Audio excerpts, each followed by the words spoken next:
Hello and welcome to another episode of The Advantage. I'm your host, Michael Fiddle. Today is Sunday, February 25th, and we are talking Check Ball. We are continuing our weekly Sunday series where we check in with the biggest and hottest topics in the NBA. I am going to go through some very relevant things. Like we have Steve Kerr's new 2-year extension. He got a bag.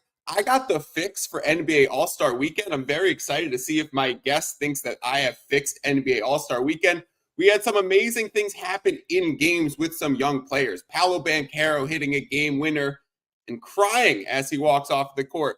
Victor Wembanyama having a 5x5. How relevant is a 5x5? How hard is a 5x5? How much should we value the weight of a 5x5? We will break down all of that and more. Of course, let me remind everyone to follow my Substack, fiddlespicks.substack.com. That is where you can find all of my picks, my write-ups, and I send out my podcast links and so much more. I have a very exciting post coming to the Substack audience tonight. So make sure you are signed up for fiddlespicks.substack.com. And of course, this episode is brought to you guys by Fantasy Basketball International. So if you play fantasy basketball, go check out all of their materials. Let's get this thing popping. I'm the type to get shit done. You the type to observe. March Madness on my speakers, but today's November 23rd. Got something loud in the blunt, yeah. I don't say what I want, yeah. Probably somewhere sunny and tan. Foreign women in the sun, yeah. That's all that I need. That's all that I need. That's all that I need. Got my brothers with me. Got my brothers with me, and my mama's healthy. That's all that I need. All right, everybody, welcome in. I am joined by our weekly guest on Check Ball. I would call him AV, but he recently sent me a text message that had a picture of a screen of the score of a bowling alley, and this man put up a 219. So, yo, Pins, how you doing? Welcome. How the hell did you score a 219 in bowling? Are you like that good? So I've been bowling with my brother pretty consistently once a week for the last like 25 weeks now. And, that was my best game. So I'm not that good, but 165 average and we just learned to hook the ball. So it's been fun. Yeah, it's been fun. All right. Joining me is Pins every week on Sunday now. I'll take it. All right. So you play tennis, you go bowling, you shoot hoops, you're very active. When you're in the groove, what is the best thing to be on? Because you just said 219 is your best score. You played tennis this morning. Is it best to be hitting forehands and backhands and taping lines? Is it best to be knocking strikes, or is it best to be hitting threes and dropping? When you're laser focused and in the zone, what's your most fun hobby? Yeah, it still has to be basketball for me. I think part of that is because it's the one I've played the longest, the one I'm the best at. But there is like a more like a cockier zone feeling. Like tennis and bowling, you're by yourself, and I'm happy I'm getting better, and you still feel good in the zone. But it's a little bit more technical perfection. Basketball is just beautiful art. When you're in the zone and hitting everything and seeing the court well, that's the most fun. Dropping the too small on them. Though that's I don't. Yeah, AV might not be. I'm gonna hit you with the goggles more often. Yeah, yeah. You can't see because I'm sitting down, but you would know.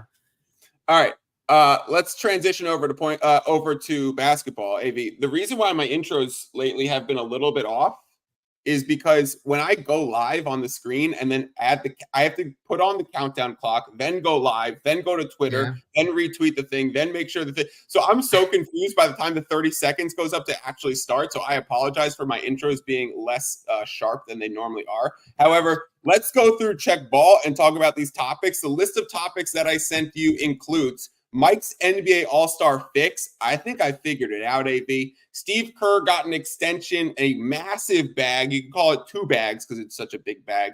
And then we have a bunch of like little in-game stories to talk about. And I also sent out a little tweet that said, tell me your biggest storyline of the season. So we got some reaction tweets to go over as well. I like that. Where do you want to start? Yeah, you didn't fill me in on what your All-Star fix was. So that's what I've obviously been most looking forward to hearing. So let's start there. Okay. I don't know if it's a general fix to All-Star Weekend or All-Star Game itself, but of course we've come to clearly realize that they just don't try hard enough, that the competitive level is not high enough. Why don't we just invite the players instead of forcing the players to do it? There's just a big human element, and you could put this to any aspect of life, the difference in effort you give when you're forced to do something versus when you are volunteering and signing up to do something. So let's say the invites get sent out. Let's say it's a phone call from Adam Silver to Nikola Jokic, and it's an invite that says, hey, we are inviting you to NBA All-Star Weekend, but if you accept this invite, then please give us some effort in back. So that way the players can opt to say, no, thanks, I'm going to sit this one out. And then we just go to the next guy, kind of like the NFL Pro Bowl. Like we have, if Jokic wants to sit it out, is it really a big deal to bring in Gobert or Sabonis, who have been having amazing years? If Ant-Man wants to sit it out, can we just bring in Brandon Ingram or James Harden or De'Aaron Fox or, Desmond Bane? Like, is it that big of a deal to step down and just let some of these guys not participate if they don't want to be there? So here's the two things that come to mind. First and foremost, would they still get the All-Star nod accolade on their resume if they make the All-Star game and they nod out? Because if they don't, then I still think you're getting players who are accepting the invite so that they can, say they were a 5-time All-Star, an All-Star for their first time for sure, a 10-time All-Star, whatever it is on that level. And then the other thing is that even if you incentivize players well enough by giving them the accolade, whatever it is, I still think that you're going to get players who show up for the weekend and don't necessarily go all out in the game. Maybe that is the fix. It's hard to imagine it getting better. Yeah. I mean, like any amount better would be better than that. It's hard because there have been good years that we've seen. I just want Drew League, LA Fitness level of competition. Yeah, I know. So that's like not even that high of a bar. Why can't they get that? It's harder in the longer games when one team's blowing the other team out and they're trying anyway. So that part of that is why I liked the Chris Paul Elo scoring, is there felt like there was more of a quarterly reset where even if you weren't trying at the end of the last quarter, you could kind of lock back in, get a new 5 in there. But this has been disappointing. Your plan is better than nothing because they have to do something. Who says no this year to the invite? Like, let's go back. Like, Anthony Edwards still says yes to the invite because it's only a second year. Well, I mean, the question has to be, do you? Sure. I mean, I don't think it matters that much. You could say he was an all-star selection versus all-star participant. We can make the category for your Hall of Fame legacy when we reflect back and say Chris Bosh has 11 all-star appearances. We could reflect back and say Anthony Edwards has 11 all-star selections. Does that matter? And then in the actual game, if he chooses to show up, okay, whatever. Yeah, I think as long as you're giving him that accolade, as long as you're calling it selection, whatever it is, then you're going to get people who'd rather spend the time with their family on a vacation, which I respect. And then you don't have those players, only shooting lefty and not caring about the All-Star game. I think if you find a way, to reward them for being voted in without forcing them to come and not try, you're certainly in a better position than we were this past one. Let me ask you, as a basketball fan, are you now like way less interested in watching the game? I apologize. I think I'm frozen on your screen here. Oh, good. We could deal with some technical difficulties live. Are you far from the router or something? Yeah, I'm in the same spot we always do it, as you can tell from my normal view. Exactly. And obviously, as soon as I draw attention to it, now I see you fine again. But we'll see. My apologies. Oh, good. Do you care less? Like, are you less interested in All-Star Weekend if Anthony Edwards and Jokic and Luka were the ones to sit out and we replace them with Desmond Bane, Sabonis, and De'Aaron Fox? Not at all, but there's a fine line there, like you named 4 people and I like the 4 that they added, but if it ends up being where you're only getting a handful of stars, then it doesn't feel like All-Star Weekend anymore. And if you're not getting celebrities to come and care about it, that strangely is a big part of it. I think the biggest thing is like NBA All-Star Weekend is a lot about the players giving back to their sponsors and doing like appearance deals and wearing the new shoes and doing like those brand appearances. So if you have a deal with Nike, or if you're Curry with your Under Armour deal, like Under Armour wants Steph Curry to be there. That's very important on Under Armour's behalf and establishing that relationship. So it almost becomes more corporate and relationship driving than anything else. So it does get a little bit wonky, but for me personally, as like a hardcore NBA fan, like I don't care if Anthony Edwards is in the game. Put Desmond Bane if he's going to try a little harder and I could still see something cool and he's going to give Drew League level of competition, then I'm in. Okay, let's move on. Steve Kerr gets a 2-year extension, AV. I think it was $35 million, if I'm correct. I think that's the biggest extension, resetting the market. Few things to talk about with this one. First of all, what was your first thought when you came to mind when you saw the Steve Kerr extension? I mean, it's about time that the highest paid coaches are the best coaches. It's always weird when you have like Monty as the highest paid coach or like Jaylen Brown as the highest paid player. Like you want the best players and coaches to make the most money. And so now Steve Kerr makes the most per year at 17.5, and you love to see it. And your first thought might be what a lot of the headlines were, is that this contract lines up with the end of Steph Curry's contract. And I feel like they're both such like reasonable, normal people that I feel like they could actually be one of these tandems, along with potentially Draymond and Clay, that actually ends their careers together and at the right time, that they can line this up, be on the same page, not, end too soon or too late, and kind of all go out together because, they all contributed so much. And I don't think Steve Kerr thinks he could do it without Curry. Is that 2 years from now? Or is that no, I don't think so. I guess, time flies. We'll see what Curry looks like in 2 years, but Curry is, still at the top of the game. He may not be number 1 or 2 right now in terms of influence, but his gravity and what he still contributes to the offense is crazy. And he's getting better on defense and stronger. I think he'll have longevity. I'm just saying that I think they'll all leave together at the right time. Whereas like you have a lot of divas and breakups and tough, when you have tough personalities, they all seem kind of easy and they get along. So my thought about this was, is there like kind of a hint or a nod towards Clay that like, dude, you're getting a 2-year deal? Like, we know Clay turned down a 2-year, and I think it was $48 million before the season started. Now with Steve Kerr signing a 2-year deal, it's pretty much just the Warriors put their foot on the table of just like, we're not giving you more years. I think we're going to get to the point where the Warriors give him the most that they can under like the current tax implications. So the Warriors will set up their team and then say, all right, Clay, we have 2 years and 35 left over, or Clay, we have 2 years and 40 left over, or whatever. He's clearly not getting 2 years and 48 again. And it's going to be less, and it's going to be 2 years. And I think this was a signal from a whole front office. And like maybe even there's backroom discussions of like, Steve Kerr, you're okay. We will give you another contract. You are not getting worse at coaching in the next 2 years. We know Steph is going to be able to re-up at the right time. So let's do this and get Clay locked in, and then let's reevaluate in 2 years. We also know Kerr's had the back surgeries and problems with that, and spinal fluid leaks after surgeries where he had to miss tons of time and had horrible headaches. And like, that can't be easy to do all this travel and continue on with like a high stress job. So I actually kind of agree. It might be 2 more years of Steve Kerr. I agree, and I think it's a good point with Clay. The one thing I'll say, even though he did turn down the 2 for $48 before the year, he is somewhat self-aware. I know he's still cocky and feeling himself and thinks he should, finish every quarter. But him seeing how poorly he's played for most of this season, and we'll see what he does in the playoffs, is going to make it easier for him to stomach that 2-year deal that he should and will take. So you mentioned that the highest paid coaches are getting the most money now. We had this discussion when Eric Spoelstra signed his extension a few weeks ago. Do you know who the happiest man in the coaching community is when they heard this news?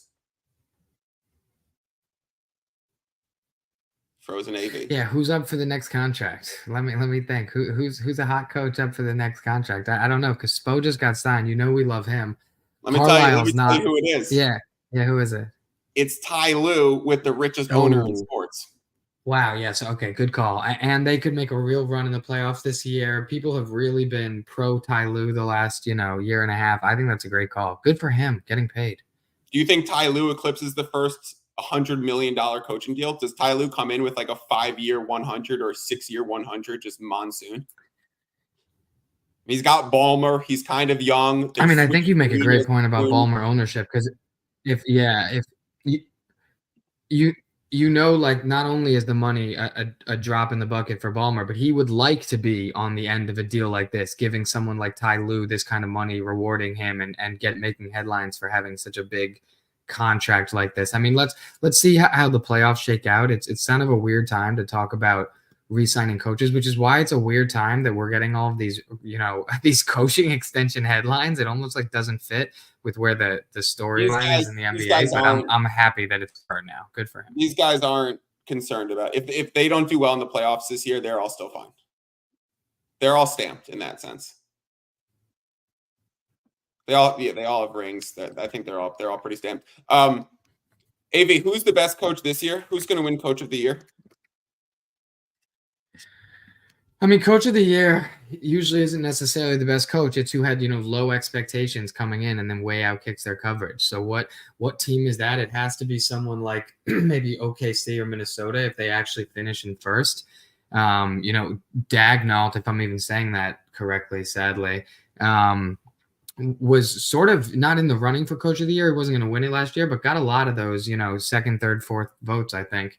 If they actually finish in first, he's done a great job with them. I don't think Chris Finch is quite going to get that yet. I don't think Mazzulla's getting it with how the Celtics have sort of been dominant. So it's a tough call, but I think it could be one of the, like, Daigneault. I don't know the odds, though. I should probably look at this first. Who is actually favored? Well, I'm glad you said all that, AV, because beginning of the show, I kind of said there's going to be very exciting Substack posts coming tonight. And you're one of the few people in the world that knows exactly how much I bet and can know exactly what I'm betting at all times and have all of that inside knowledge.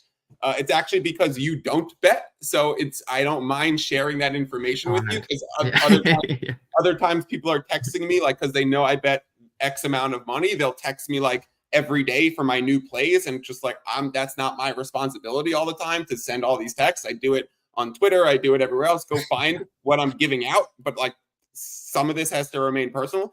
You actually have access to know everything, and I'd always tell you things. AV, I have not told you yet, and I'm going to tell, and I'm going to share publicly. I very rarely share publicly, like, hey, this is exactly what I bet, and this is how much I bet. I'm actually going to do it tonight, tomorrow, and share my Coach of the Year position, because this weekend, AV, I bet $5,500 on NBA Coach of the Year, and I split my portion between Daigneault and Finch, who were the two odds-on favorites. And I made a massive, massive move in the market. I even shut down the betting market at 2 sites and then moved the odds, and it's been an awesome position. So I'm going to explain all of that on the Substack and Twitter tomorrow. Just a quick note of what's coming is a $5,500 bet on NBA Coach of the Year on those two people. So I'm glad you said that. I mean, I'm looking forward to that. I like that topic too. Yeah, exactly. Okay, we always talk coaches, which brings me over to quick thoughts on Kevin Ollie, because we talked about Kevin Ollie last week. It's been a disaster for the Nets at the start. I think we now know why he never got an NBA head coaching job. I like that. Last week I was saying I like the fact that he got a head coaching position. It's been a long time coming for him. He was linked to previous jobs and kind of got shafted in not getting them at the last second. So it was nice to see him promoted and given an interim to maybe make his mark. It does not look good. They look dysfunctionally disorganized. I don't know if that's him or him with the Nets. Him in interviews is saying the wrong things. It is an abject disaster at the start. Yeah, I mean, it's a tough situation to come into. The Nets aren't an exciting team to watch right now, and it's you telling me that Kevin Ollie's been a disaster. I was like, I didn't even know that, because I go out of my way not to watch Nets basketball. I know you work there, have good relationships with them. You may watch them more. I do not. But it's tough to come into a season like this where not only is your team not playing well, but you don't have good vibes. It's not like you're excited, and it's like I'm thinking of like the Raiders have had 2 coaches come in and be like Antonio Pierce and Bisaccia. Like, they came in great vibes, the team's still hype, like, let's salvage the season. Immediately Nets changed have the opposite of that. Immediately. Like, I don't expect Kevin Ollie to do that because of the Nets, not because of Kevin Ollie. But I have no doubt that he's not the next, superstar coach. He is not going to be I'll call it now. Kevin Ollie is not the coach of the Nets at the start of next season. It looks bad. The Toronto Raptors beat the Nets 121-93. This Toronto Raptors team has been abysmal since trading away OG and Siakam. Like they've won 2 games, and one of them is a 7-8 point win over the Nets. And then they went to Minnesota and they lost by 25 or whatever, losing 101 to 86, or what is that, 15? Yeah, Minnesota's good. Yeah. So just back-to-back 15-plus point losses and not even scoring 95 points in either version in this day's NBA. It ain't looking good for the Kevin Ollie Nets. I hope that they figure it out and get it together a little bit because it's bad. Let's quickly talk about, AV, the Paolo Banchero game winner and post-game interview. Did you actually see the game winner? Yeah. Do you want me to share the screen and play any of the footage? Feel free to throw it on the screen if you'd like. I didn't see it live, but I've seen it a couple times since, both the game winner and the interview. But if you want to play it first, play it, and then we'll talk about it. All right, let me figure out how I share the screen. Let's play the game winner first. Hold on. Yeah. Share screen. Paolo. Yeah, because anytime you have a player on a 10 seed, crying in a regular season game, something's going on. But I have a take on it after. Okay, I don't know if we're gonna get fined for doing this, but whatever. Hopefully, my coach of the year money pays. All right, that means they're watching. Backs it out. Yeah, Down that's to a 5. good hedge. He'll go to work. Step back. Over Duran. Shot is up.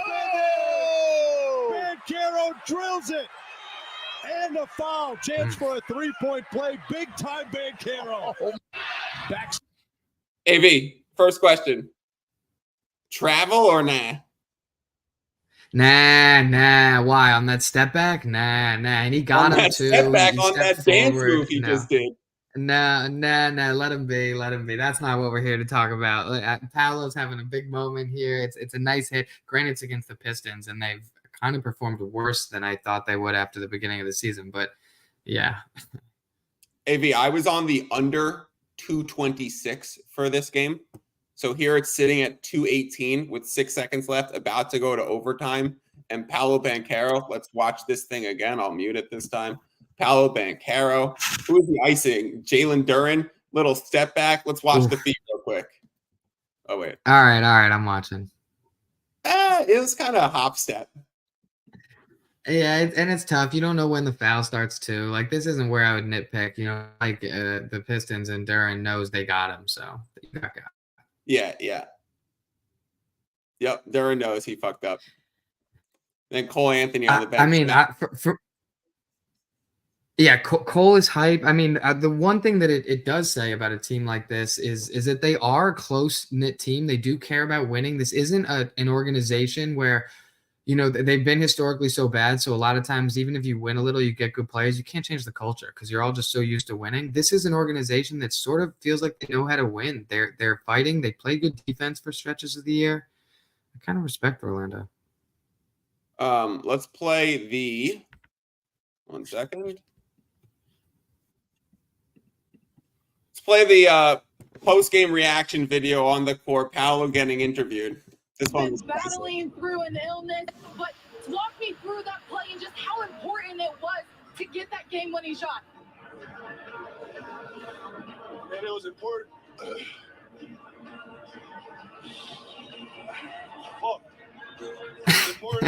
I forgot about that. And, I'm being sick. Take your time.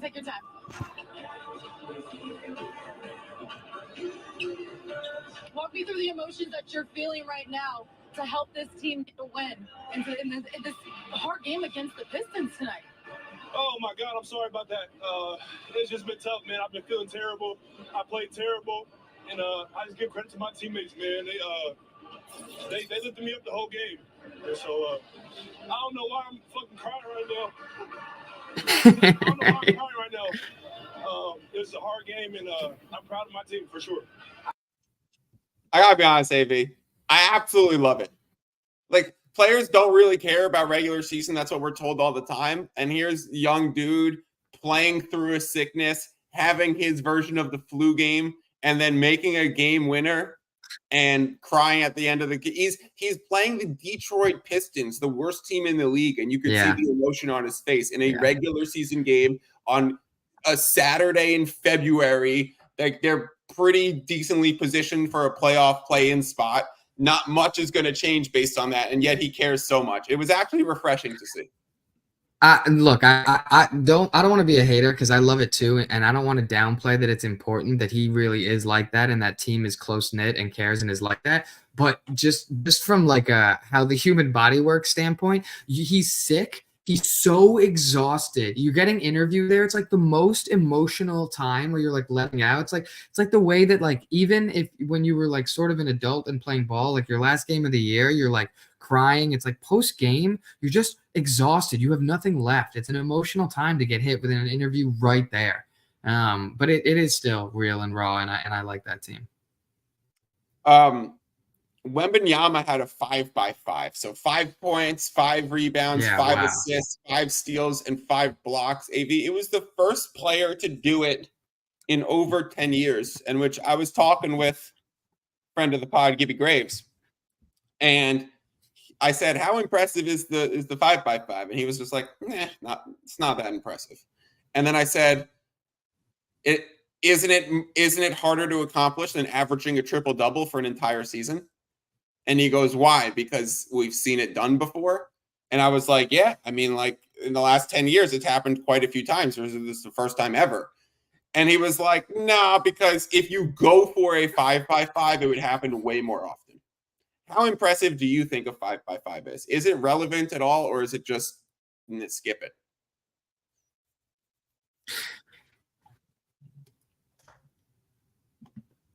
It is impressive. It's just I don't think that rarity necessarily equals difficulty. Like it's incredibly impressive, and we'll talk about why for him too. If you watch him and the way that he plays defense, it actually does matter. But to average a triple double for a season, especially the way that like Westbrook and almost Joker and people have done, Joker almost did it in the playoffs. I think he just dropped off in the finals.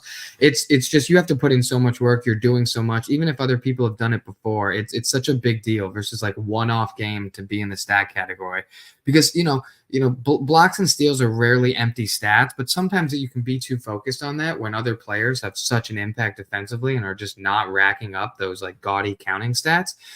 But if you watch Wembanyama play, it's actually a big deal. The way that he can move his feet and have that kind of length combined actually affects the way that people put up different shots, the way they're thinking on the floor. I mean, he has Kyrie having to pull crazy things out of his bag just to try and finish. That's why it's exciting to have a player like this. It's going to push other players to play better, finish harder. I'm impressed with Wemby. We talked about him before the year. He's better than we both thought, right? And you were higher on him than I was. He's checked every box. Yeah. He's exactly what we could have hoped for, right? On and off the court, too. I mean, You can see him getting upset with Anthony Edwards at the skills competition because he's not competing. Like, that's exactly what we wanted out of, an emerging superstar in the league. I think the 5 assists part is really impressive, too, because normally when someone's expending that much energy on defense and when they're able to get 5 blocks and 5 steals, that means they're playing like this hybrid position. To also be a focal point on offense and be able to play make to get 5 assists, that's another addition to the rarity of it. I'm with you, and it's good point out. The one thing I will say too is, and part of why the Spurs are so bad by him playing well and doing this, is that they have no point guard, they have no playmakers, they have no ball creation. So he's almost forced to be more of a hub than he's ready for when they just don't have a point guard. Like, give him a Trae Young, give him a real point guard. I can't wait to see Pop coach for real again, because not that I'm doubting him, it's just been so long. Like, I want them to pair Wemby with someone actually good and make a run next year so we can see what Pop can do. Alec just dropped in the chat. It was a 27, 10, and 8. 5 and 5 was the complete box score. 2 assists shy of a triple double. That's impressive. And I think, to add on, what makes it a little like the 5 assists is impressive, but at the same time, we're in the era of big men becoming focal points of offenses and racking up assists, and a bunch of big men are averaging over 5 assists now. So a little bit of the way the game has changed a bit.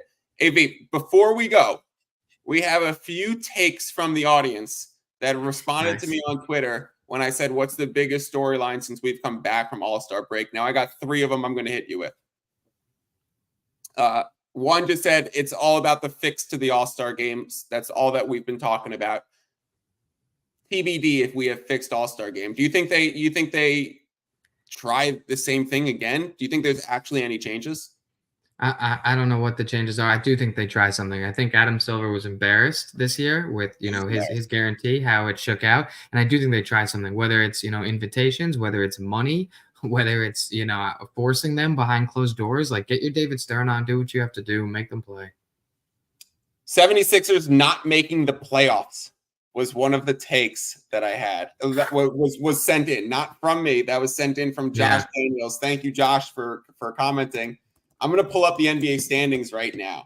76ers look abysmal without Embiid. Maxey, of course, was dealing with a sickness. They did beat the Cavaliers because Donovan Mitchell was out. So that was actually a big win for them to beat a team as an underdog while they're struggling. They are beat them today. games up. The 76ers are 1.5 games up of the 8th seed Miami Heat. They're currently the 5th seed, sandwiched between the Magic, the Pacers, and the Heat. But they are 1 game out from being in the play-in tournament and a game and a half from being in the back part of the play-in tournament where they need to win 2 games. Do you think the 76ers hold on and make the playoffs? I mean, my initial reaction was it won't matter because the East is so below where the West is and not playing that well right now. But now when you say that they're only a game and a half away, and I should check the standings more often, I think it's going to be hard to hold on because you have to think that the Heat have been giving the least thought to the regular season of those teams and are going to try and turn it on the most now. There are a couple other teams in there that could get hot. I mean, I don't know what their schedule looks like, but that's a tough spot for the Sixers. Mostly, though, I only care and the Sixers internally probably know this already, so they know what these wins or losses mean to them. I only care if they think that Embiid is going to come back and be Embiid for the playoffs. Because if he's not, then what does it matter anyway? Their strength of schedule, they play a 500, literally. They're the 15th right in the middle, strength of schedule with a .501 opponent record. So just above the 500. Yeah. Not easy, not something that's just going to make it easy for them, but we'll see. They're also, last thing, they've played 5 more home games than they have played away games. So they also need to go +5 away games in this stretch as well. So yeah, honestly, Josh, it's going to be a needle to thread for the 76ers to get in. Quite the opposite is the Dallas Mavericks on the West. Yup. 7-game win streak right now, taking on the Pacers. It is, as we are talking, 37-35 Indiana in the top of the second quarter. Mavs can win the West playoffs. It would not surprise me. They added 2 key forwards and already have 2 elite guards. You could argue the best backcourt in the league. And for everyone saying Luka hasn't had playoff success, he's averaged 33, 9, and 8 over 28 games. If anyone has said Luka hasn't had playoff success, they haven't been watching. Yeah, I was going to start there. Luka's a certified. I mean, he's given the Suns, yeah. You could argue they have the best backcourt in the league. Could you add Jason Kidd and say they have the best guard building in the NBA? I don't know if I care so much about the other good coaches, although I guess Tyronn Lue's career doesn't really look as good compared to Kidd and some other guys there. That would. I mean, Kerr has a similar to Tyronn Lue. Didn't make a big individual impact, but I excuse me. You think the Mavs? I'm gonna say the Gafford. Dude, I like the Mavs. You both like the Mavs. Yeah, the Gafford fit has allowed them to stay playing big even when Lively gets in foul trouble. And he's a young player who sometimes gets some dumb fouls. And now it's the just perfect fit with Luka. And it's underrated how important getting Maxi Kleber back is because he can play the 5 and then have them play small ball. So now the Mavs can play either way. And Kleber's pretty versatile defensively. So is PJ Washington. So you have a bunch of guys and then you can go potentially double big with like a Gafford and Lively situation if you really needed to against like a Minnesota, or if you want to throw a too big look at Jokic and have a help defense helping over. Like the Mavs set themselves up to play against any type of opponent. We love the Mavs there. I really hope, and it looks like it's heading towards the Mavs and Phoenix potentially being a 4-5 game in the first round of the playoffs, which I would love. We know Dallas matches up well against them. I love the additions they made. I know that Luka can play in the playoffs. I know Kyrie can be a phenomenal second fiddle in the playoffs. I think they're peaking at the right time. I think they don't have injuries. So many things, even with how difficult the West is, are going right for them. And I mean, if we were talking about this earlier too, if you look at the top 10 in the West, all of these teams are either good or entertaining or both. I cannot wait for the playoffs in the West specifically. I have no idea. Like, it's going to be so much fun. Let's bring in Alec, our little video producer in the back room. He's been dropping another few dimes in the chat, knowing that Wemby had a 27, 10, and 8. Alec, any just general thoughts that we need to discuss from the show? We're seeing Paolo, the game winner, and the clip after. It made me think of Tatum being in the news, talking about him being the face of the league. I mean, you gotta respect the confidence, but regardless of Tatum, there's other people, you could start off, but like the next maybe face of the league, Paolo's a contender. I mean, he's been amazing, and seeing him make a shot like that, seeing the emotion afterwards, like that's what it's all about. You love to see that from him, and it looks like he has it. So seeing him maybe emerge, be a potential candidate for that title when LeBron leaves would be really exciting, I think. AV, who do you think's the next face of the league if we changing of the guard, coming back to our first podcast this season? I mean, I know who I want it to be. I want it to be Anthony Edwards. I think I'm making a stretch there. I don't think he's first in line, and I don't think that the Minnesota are going to be as real in the playoffs as they are in the regular season. You have to win to be the next face of the league. I just love how exciting he is. I love his game. I know that, from a personality standpoint, he's more of a wild card and not more, the clean, more Tatum face of the league cut. And I know, he doesn't play for one of the teams, Boston, Lakers, New York, where they want the face to be. So he has some obstacles, but I want it to be Anthony Edwards. You have to win, but yeah. Did you see his walking interview with Stephen A. Smith the other day?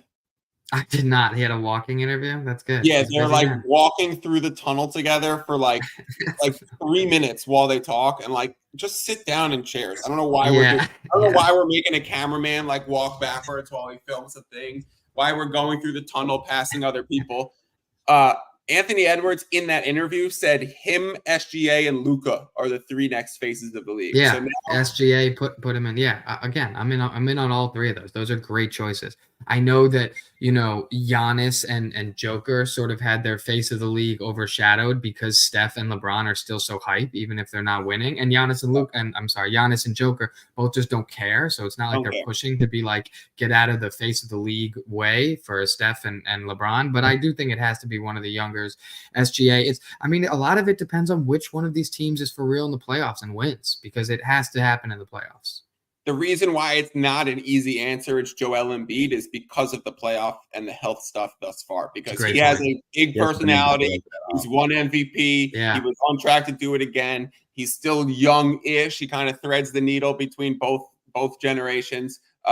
It would have been Embiid, but we'll have to see. Hopefully he comes back strong. 76ers make the playoffs. He ends up having a great playoff run, because we would all love to see that, unless you're anti-76ers. No.